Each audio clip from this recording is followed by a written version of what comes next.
Novamente, bom dia, com a graça e a paz do Senhor Jesus. Durante este ano, nós temos conversado aqui a respeito do livro de Salmos, os cânticos de louvor, que é a tradução literal de Tehillim, como é chamado esse livro na Bíblia hebraica.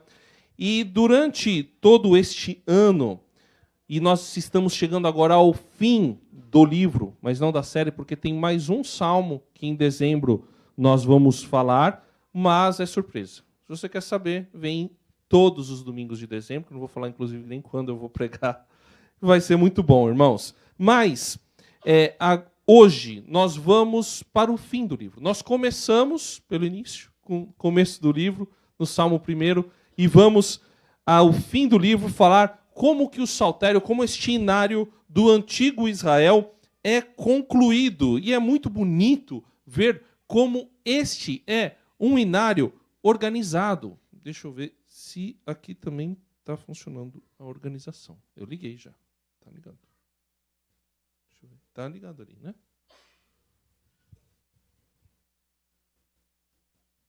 Está ligado. Está ligado. Deixa eu ver se vai, volta. Não. Então vai no dedinho, irmã.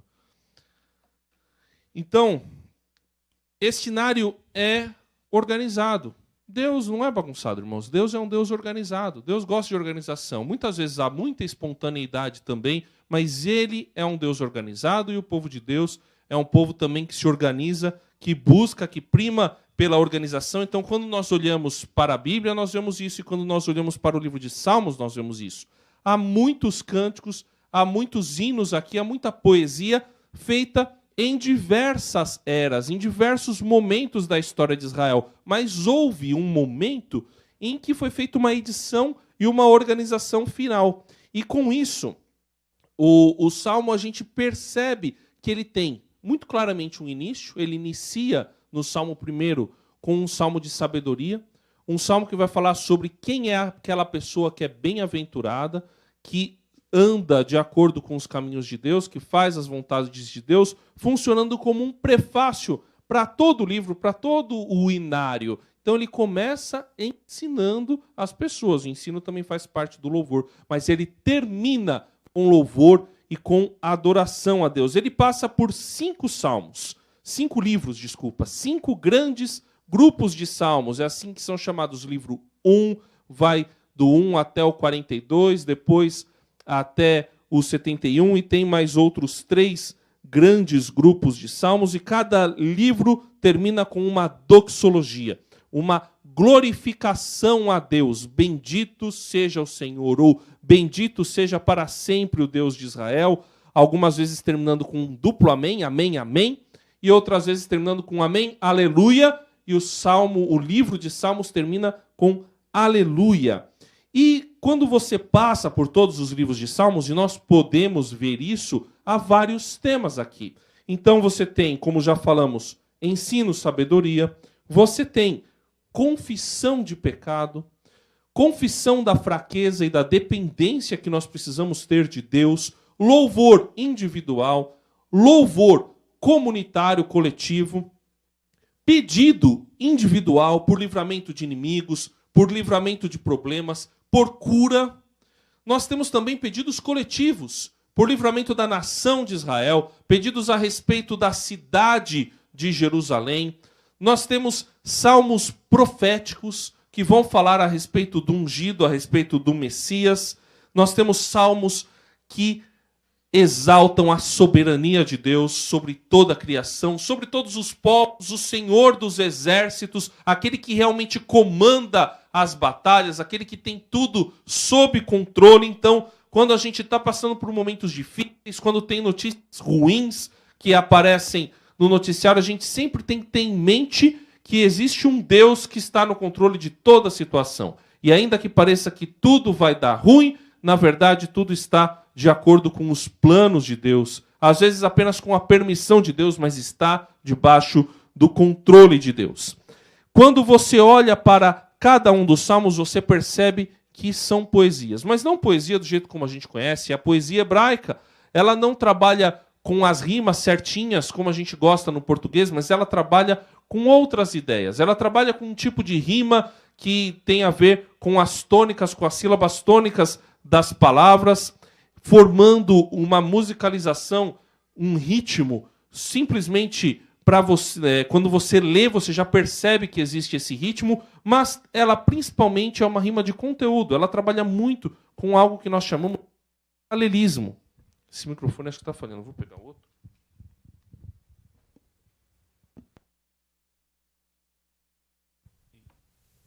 Ei, pronto. Ele trabalha com paralelismo. Duas frases que ou se completam, ou elas são sinônimos, ou elas estão em oposição uma à outra. E a gente vai ver que isso ajuda, inclusive, na tradução dos salmos.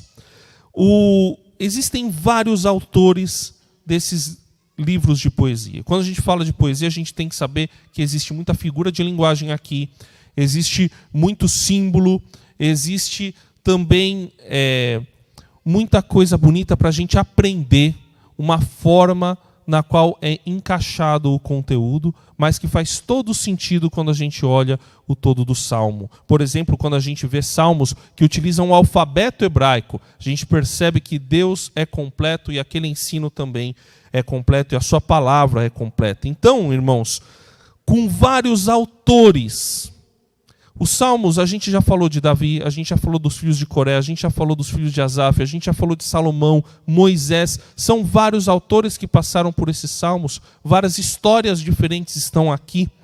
E alguns salmos são inclusive anônimos, como é o caso do primeiro salmo e do último salmo e de outros salmos que existem aqui que a gente simplesmente não sabe quem é que foi o autor. Com essa grande diversidade e com a imensa abertura de coração que os salmistas demonstram diante do grandioso e magnífico Deus, nós somos convocados para louvar direito, livre de preconceitos. Nós vamos falar sobre o último dos salmos, que é o Salmo 150. Esse salmo encerra a coletânea de hinos com uma convocação ao louvor a Deus. E não haveria melhor maneira. Inclusive, ele é um salmo muito curto. Ele nem dá muitas explicações do porquê louvar, porque você entende que já há motivos suficientes para louvar a Deus. Dentro dos salmos, ele livrou Israel, ele livrou Judá, ele salvou o seu povo, ele ama o seu povo, ele preparou um plano de redenção, ele tem algo bonito para o seu povo, ele salva o seu servo pode abrir o coração diante de Deus, pode falar dos seus problemas, dos seus pecados e pode inclusive fazer as suas reclamações e levar as suas demandas diante de Deus. Então esse último salmo simplesmente diz: louvem a Deus, louvem ao Senhor. E ele começa e termina com uma palavra que significa justamente o louvor a Yahvé, ao Eterno, o nosso Deus, e essa palavra é aleluia. Está aqui no começo, no primeiro versículo do Salmo 150, aleluia, aleluia, Senhor. Nós te louvamos e te adoramos, Pai, porque só o Senhor é digno de ser louvado. E nós queremos hoje aprender mais do louvor ao Senhor. E queremos louvar ao Senhor de todo o coração. Queremos louvar ao Senhor com qualidade. Queremos louvar ao Senhor com a nossa mente, com propósito, Senhor. Abençoa a nossa vida, me usa, fala ao meu coração e fala ao coração dos meus irmãos, em nome de Jesus. Amém. Então, irmãos, para louvar direito, livre de preconceitos, o Salmo nos convida a louvar a Deus. Ele convoca as pessoas a louvarem, a adorarem ao Senhor, e esta convocação ela é feita utilizando, e eu gostei muito disso, quatro pensamentos: onde, por quê, como e quem. Onde louvar a Deus? Este salmo apresenta um local para louvar a Deus.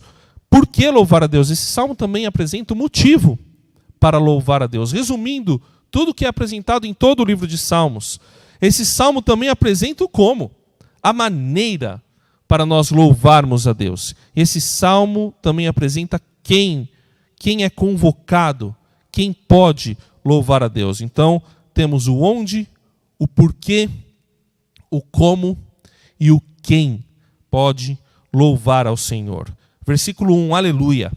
Louvem a Deus no seu santuário, louvem a Deus no firmamento, obra do seu poder. Então o Salmo apresenta o local para louvar a Deus, o grande santuário de Deus, e nós temos aqui uma questão importante de tradução. Quando a gente vai ler a Bíblia, a gente tem que saber que há um trabalho muito importante de tradução. Pessoas, a maioria das vezes, a imensa maioria das vezes, pessoas tementes a Deus, mas há também tradutores da Bíblia que não são tão tementes a Deus assim, mas a maior parte dos tradutores da Bíblia e todas as traduções da Bíblia em português contaram com pessoas tementes a Deus. Pessoas que queriam dar o seu melhor e fazer algo bom para Deus. Fazer algo que comunicasse a palavra de Deus para as outras pessoas. E a verdade é que traduzir é difícil, irmãos.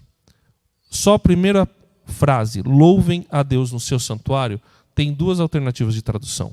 Pode ser, louvem a Deus no seu santuário, no seu templo, ou pode ser, louvem a Deus na sua santidade, ou louvem a santidade de Deus. As duas traduções são possíveis. E aí você fica pensando, ué, como que eu... Porque são duas coisas diferentes. Uma coisa é um lugar, o local, o santuário, para louvar a Deus. E outra coisa é louvar o Deus Santo, a santidade de Deus, ou louvar com santidade a Deus. Como é que eu faço? O paralelismo da poesia hebraica ajuda a gente a traduzir. Na sequência diz que é para louvar a Deus no firmamento, obra do seu poder. Então, se existe um lugar na segunda parte, existe também um lugar na primeira, não um modo.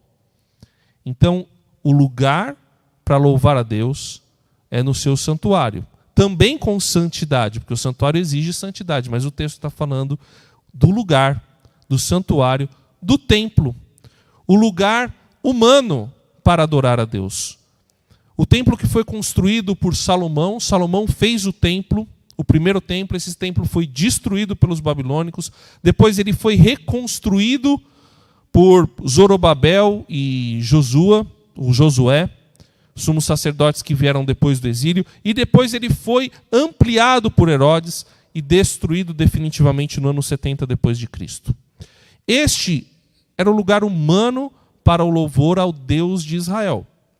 Ali era um lugar construído para adorar a Deus. Mas o que é interessante é que o próprio rei Salomão, quando foi inaugurar o templo, disse, Senhor, eu sei que este lugar que foi construído pela gente não é o lugar onde o Senhor mora. Porque os céus são o estrado dos teus pés.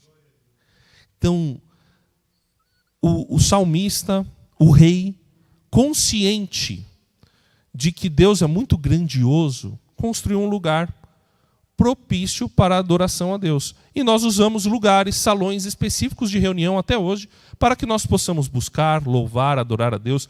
E devemos frequentar esses lugares como esse lugar em que nós estamos aqui. Mas devemos entender que o santuário de Deus, o lugar onde Deus mora, o lugar onde Deus habita, o lugar verdadeiramente santo, é tudo aquilo que foi criado por Deus. O santuário de Deus são os céus.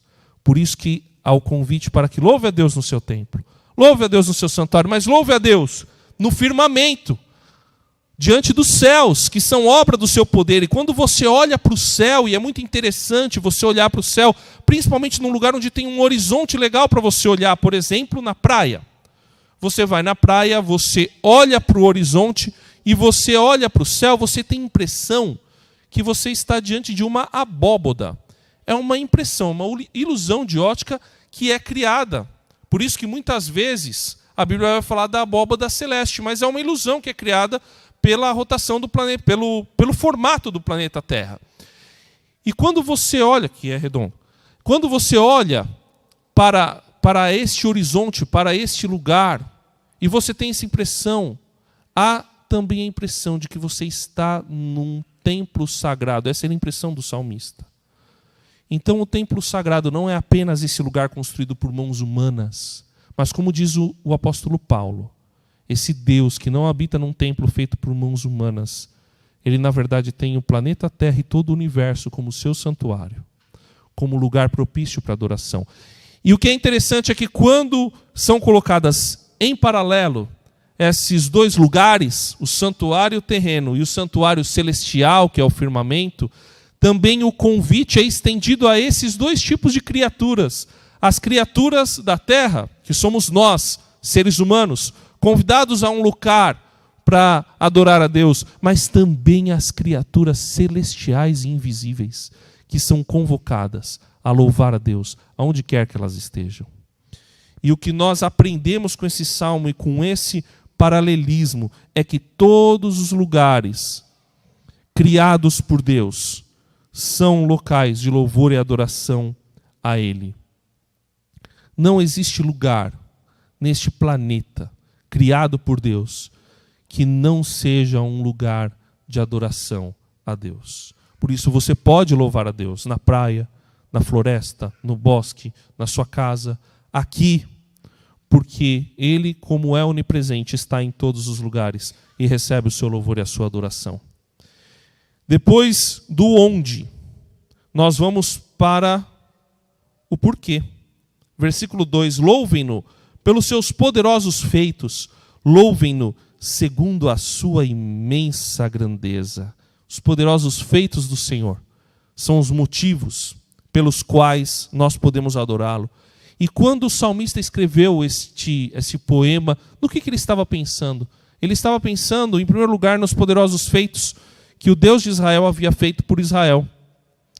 Quando, primeiramente, fez um milagre com o patriarca Abraão, que na velhice dele e da sua esposa, deu a eles um herdeiro, uma descendência que poderia povoar a terra e abençoar todas as nações, por meio da qual foi feito um povo, e um povo que foi parar no Egito, a princípio por vontade própria escapando de uma fome muito grande, e depois acabou escravizado.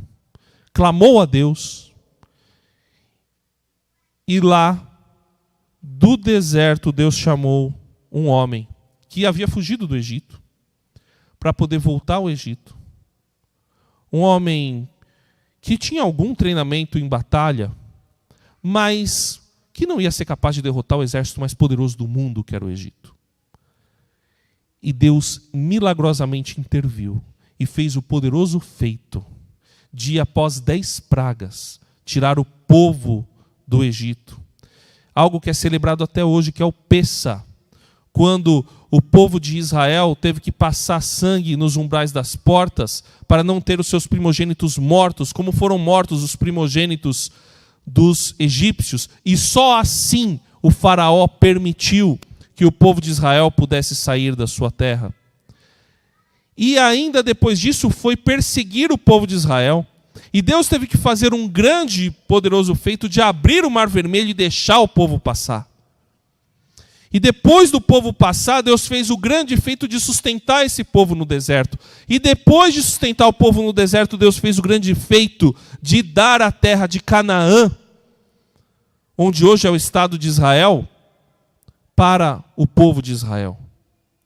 E depois disso fez outros grandes e poderosos feitos, sustentando o povo de Israel em batalhas, libertando de dominação estrangeira, libertando de reis maus que chegaram a cercar a cidade de Jerusalém, depois trazendo de novo do exílio, porque foi para o exílio por juízo. Por fim, a gente também vê aqui refletido o que para o salmista é o futuro, porque os poderosos feitos de Deus não pararam apenas para o povo de Israel e não pararam apenas naquela época. Os poderosos feitos de Deus continuaram quando Ele trouxe Jesus para vir encarnar o próprio Deus, para nos ensinar, para curar, para fazer milagres, para também poder morrer e ressuscitar, voltando da morte e dando para mim e para você a salvação. A morte de Jesus é o grande feito do Senhor e a grande intervenção na história, porque eu e você merecíamos ficar para sempre afastados de Deus por causa do nosso pecado. Mas Deus providenciou a reconciliação com o mundo. Como diz lá em 2 Coríntios, capítulo 5, nos versículos 18 a 19, Deus providenciou o ministério da reconciliação, pelo qual através de Jesus Cristo, ele reconciliou consigo mesmo o mundo, ele refez a amizade. Eu gosto de pensar que quando a gente foi afastado de Deus, o coração de Deus se entristeceu de tal forma que, apesar dele não precisar da gente, ele não se conformou em ficar longe da gente. E aí ele quis trazer a gente de volta e deu Jesus, para que a gente pudesse voltar a ter relacionamento com Deus. Olha que feito maravilhoso! E durante toda a história, a gente vê no livro de Atos a intervenção do Senhor, durante a história humana a intervenção do Senhor, em todos os momentos e na nossa vida, os poderosos feitos do Senhor são manifestos. Quando a gente olha para a história, para aquilo que nos Salmos também estão apontados, nós vemos que no passado, o presente e o futuro mostram a grandeza de Deus pelas suas ações e intervenção de amor para reconciliar consigo a sua criação. E o que é maravilhoso saber é que eu e você fazemos parte disso. Por isso, cada vez mais eu sinto que o seu coração fica querendo participar dessa santa convocação para louvar a Deus, para adorar esse Senhor pelos seus poderosos feitos que mostram a sua grandeza, que mostram a sua majestade. Eu gosto de um teólogo chamado Erickson, que classifica os atributos de Deus de duas formas. Os atributos que mostram a grandeza de Deus. Quando a gente fala da onipotência, ele pode todas as coisas, a gente cantou isso hoje. A onipresença, ele está em todos os lugares. A onisciência, ele sabe de todas as coisas. Quando a gente fala desses atributos que revelam a grandeza e a majestade de Deus. Mas também existe uma outra categoria de atributo, que são os atributos que revelam o amor de Deus. Como ele se aproxima da gente. Como ele nos ama e quer estar perto da gente. Então, nós temos o amor, a misericórdia, a paciência de Deus. São atributos que nos aproximam e nos colocam do lado de Deus. Nos colocam pertinho do Senhor. E nos mostram que Ele quer andar junto com a gente. Ele quer caminhar junto com a gente. Ele quer estar próximo do seu povo. Ele quer estar próximo de mim e de você também. Nos versículos 3 a 5, uma passagem importantíssima. Louvem-no ao som da trombeta. Louvem-no com harpas e liras. Louvem-no com tamborins e danças. Louvem-no com instrumentos de cordas e com flautas. Louvem-no com símbolos sonoros. Louvem-no com símbolos retumbantes. Ah, isso aqui para músico é maravilhoso. É sensacional. Para quem gosta de arte, isso aqui é lindo. Por quê? Porque mostra que a gente deve adorar a Deus com toda a orquestra, com todo o corpo e com toda a arte. Ia demorar muito para pegar cada instrumento e colocar aqui, irmãos. Porque dá trabalho fazer. Eu ia ter que fazer uma pesquisa arqueológica, histórica. Mas vou tentar explicar. Pelo menos as palavras eu achei. As palavras que aparecem aqui são sopar ou chofar, que é a trombeta. Mas não é a trombeta que a minha irmã toca, o trompete. É algo feito de chifre. Chifre, e aí eu não lembro se é chifre de bode, que tipo de chifre que é, mas é um chifre de um animal. E esse chofar, ele é tocado durante o Ano Novo Judaico. E ele tem um barulho bem característico, parece um pouquinho assim, lembra um pouco um berrante. E ele é um instrumento assim bem imponente, bem poderoso. Também havia algum instrumento de metal, mas esse, como instrumento de sopro, era o mais usado. Aparece aqui o nebel, que é o saltério. Se você vê alguma referência a Davi, ou uma harpa, normalmente é isso que aparece. Ele parece até um pouquinho um S. E ele tem uma aparência de harpa, mas ele normalmente é composto de 3 cordas. Ele seria talvez um antecessor aí de um violão. Aparece a quinor, que seria a harpa propriamente dita, que também era tocada e tinha um timbre diferente do saltério. Aparecem aqui os tof, que são os tamborim. Tinha uma versão antiga que falava dos adufes, mas aduf é um instrumento muito típico de Portugal. O tamborim é mais um pandeiro, tem um sonzinho de pandeiro. As minim, que são instrumentos de cordas, também talvez tocado parecido com o que a gente conhece no Nordeste como rabeca ou algo semelhante ao violino. O gabe, que são flautas, mas flauta um pouquinho diferente do que a gente tem hoje. Aí existem vários estudos se seriam flautas menores, seriam flautas maiores. Alguns acham que seria uma espécie de apito. E os tsetselim, que são os símbolos, os pratos. E é legal que aparecem dois aqui. Aparecem os símbolos sonoros e os símbolos retumbantes. Para quem é baterista, é o prato de ataque e o prato de condução, que é um prato que teria um som um pouquinho mais seco e um outro prato que teria um som mais vibrante, que preenche mais o espaço. O que quer dizer tudo isso? Não tem preconceito com instrumento para louvar a Deus. E aparecem, muito interessante, aparecem praticamente todos os naipes do que hoje é a orquestra moderna. Faltou aí madeira e metal, né? Mas você tem cordas, você tem sopro, você tem percussão, tem tipos de percussão, tipos de sopro, tipos diferentes. O que é triste é que durante muitos anos nós sofremos, nós brigamos e nós nos dividimos por causa de instrumentos e de estilos musicais. Quando a própria palavra de Deus deveria ser a exortação que a gente precisava para entender que não tem tipo certo ou tipo errado para louvar a Deus. Tem louvor errado. Sabe qual é o louvor errado? Quando você louva a forma e não o Deus, pelo qual a forma deve ser usada para adorar. Então a gente adora a forma, a gente adora a roupa, a gente adora o jeito, a gente adora a música. Tem gente que louva a Deus com um tipo de música, vai para o céu, parece, né? Uau! Mas toca outro tipo de música, a pessoa morre. E a letra é maravilhosa. Por quê? Irmão, se você faz isso, eu sinto lhe informar, você está adorando não o Deus da música, mas a música, que deveria ser para Deus. Essa convocação, ela quer chamar a atenção de que você deve louvar a Deus. Como? Com o instrumento que você tiver na mão. É palma, louva a Deus com palma. É bateria, louva a Deus com bateria. É piano, louva a Deus com piano. É órgão, que é lindo, maravilhoso, louva a Deus com órgão. É orquestra, louva a Deus com orquestra. É coral, louva a Deus com coral. É a capela, louva a Deus com a capela. O importante é louve a Deus. A Deus. E não a coisa. A coisa deve ser usada para adorar a Deus.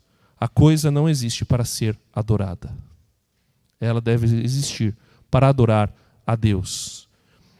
Hoje, graças a Deus, a gente está muito melhor. Mas de vez em quando isso acontece. E é engraçado que durante um tempo a gente tinha o jeito certo, né? Assim é a igreja, assim é crente. E ainda em muitos lugares o pessoal fala, o crente é assim. E cita um tipo de crente, né? É essa roupa, é essa coisa, é desse jeito, é essa música.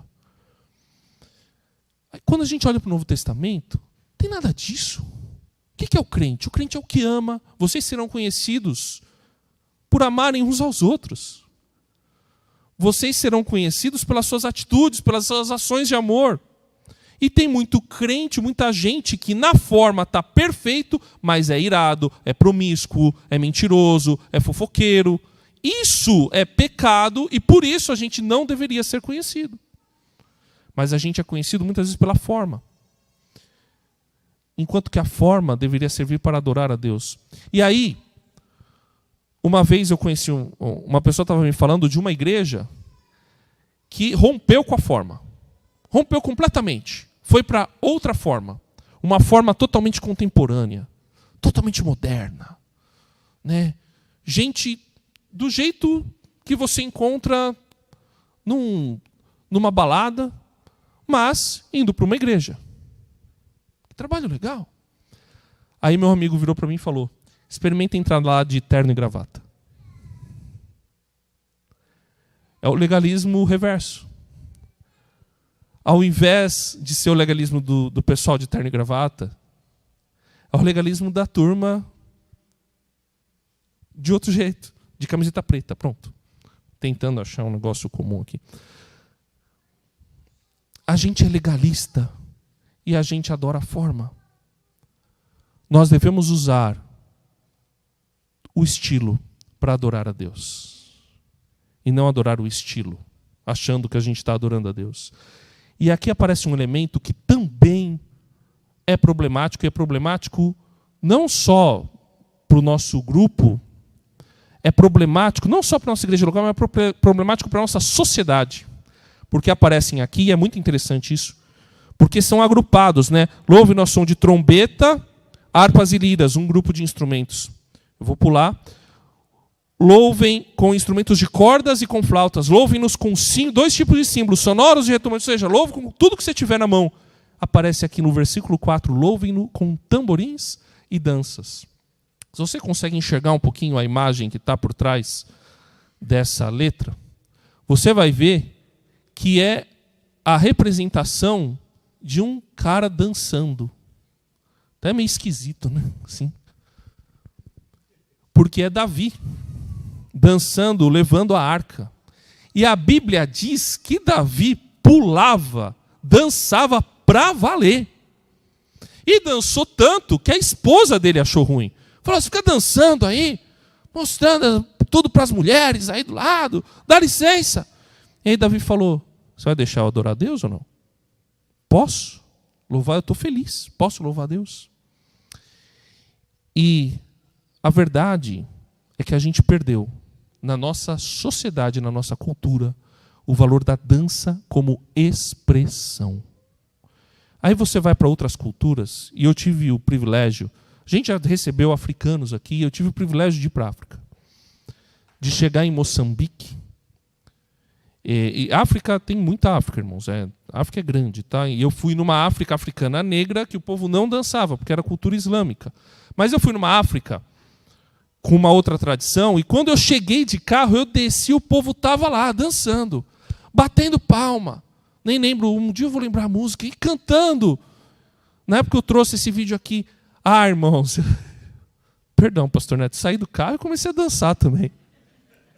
Dancei junto. E aí a senhora que estava comigo pegou o pano e começou a me rodear com pano, e eu, Senhor, que seja crente essa mulher. E começou a me rodear com pano. Mas, irmãos, foi maravilhoso. Uma dança pura, uma dança santa, uma dança que expressava o louvor e a adoração a Deus. E a nossa sociedade transformou a dança num ato sexual. Nossa sociedade, a dança é sexualizada. Isso é triste. E eu entendo que nós temos uma tarefa a fazer, enquanto cristãos, de ressignificar a dança e voltar a trazê-la como expressão de louvor e adoração a Deus. Como não apenas os nossos irmãos africanos, como os judeus fazem, como vários europeus fazem, como asiáticos fazem, como indígenas fazem. Ressignificar a dança como expressão do corpo em adoração a Deus. Nós devemos louvar a Deus com tudo o que nós temos e com tudo o que nós somos. Por isso que o último versículo traz: todo o ser que respira, louve ao Senhor. Não apenas eu e você, como seres humanos, das mais diferentes etnias, somos convidados a adorar a Deus, mas os animais são convidados a adorar a Deus. Os insetos são convidados a adorar a Deus. Tudo o que existe e respira, os seres celestiais, tudo o que existe é convidado a louvar ao Senhor. E esse salmo termina com aleluia, porque Ele merece receber todo o louvor. Por isso, irmãos, todas as criaturas de todos os lugares e com tudo que estiver à disposição são convocadas a louvar a Deus, pois Ele merece. E no louvor a Deus não deve haver preconceitos a respeito da maneira e de quem pode louvar, porque todo mundo é convidado a louvar. Todas as pessoas. Pensa na pessoa que você não queria ter do seu lado. Essa pessoa é convidada e convocada a louvar a Deus. E quer ela queira, quer não, no fim dos tempos ela vai se ajoelhar diante do Deus Todo-Poderoso. Eu quero me ajoelhar espontaneamente, em temor e tremor diante dele, reconhecendo os meus pecados, reconhecendo os meus erros e pedindo para que Ele me limpe e purifique. Porque quem quer louvar a Deus também tem que estar disposto a ser limpo e purificado por Ele. e a depender dele para tudo. Por isso o que Deus fez é para abranger todos, pois todos são convidados a louvá-lo. Não deve haver impedimento para um louvor santo e santificado pela entrega de Jesus na cruz. Eu quero te convidar a ficar em pé e a ler comigo, com alegria e de todo o coração, esse salmo inteiro, convidando todo mundo para louvar a Deus. Vamos ler? Aleluia! Louvem a Deus no seu santuário, louvem a Deus no firmamento, obra do seu poder. Louvem-no pelos seus poderosos feitos, louvem-no segundo a sua imensa grandeza. Louvem-no ao som da trombeta, louvem-no com harpas e liras. Louvem-no com tamborins e danças, louvem-no com instrumentos de cordas e com flautas. Louvem-no com símbolos sonoros, louvem-no com símbolos retumbantes. Todo ser que respira, louve o Senhor. Aleluia. Amém. Vamos todos fechar os olhos. Se você leu comigo este salmo, se levantou para louvar e adorar a Deus, se emocionou com isso, mas você nunca aceitou Jesus como seu único e verdadeiro Salvador, eu te convido a fazer isso agora. E fazer essa oração comigo. Senhor, eu reconheço que eu sou pecador. E eu reconheço que eu preciso do Senhor. E eu quero com um coração leve, limpo, louvar ao Senhor. E por isso eu recebo Jesus como meu único e suficiente Salvador. E o teu Espírito Santo, para que eu louve ao Senhor sempre. Em nome de Jesus, amém. Todos os olhos fechados. Alguém fez essa oração hoje pela primeira vez? Levante a sua mão. Há alguém aqui hoje que fez essa oração pela primeira vez? Amém, aleluia. Eu peço que os irmãos do evangelismo fiquem atentos a essa irmã que levantou a mão, que Deus possa abençoar e te dar alegria, que você possa louvá-lo sempre. Obrigado, Senhor, porque nós podemos te louvar com liberdade. Obrigado, Senhor, porque nós somos convocados a louvar o Senhor. Apesar da nossa fragilidade, dos nossos erros, dos nossos pecados, da nossa imperfeição, o Senhor nos ama, o Senhor trouxe Jesus para morrer e ressuscitar por nós. E pelos seus gloriosos feitos e da maneira como nós somos e queremos, somos convidados e convocados a louvar o Senhor. E nós te louvamos, hoje e sempre. Amém.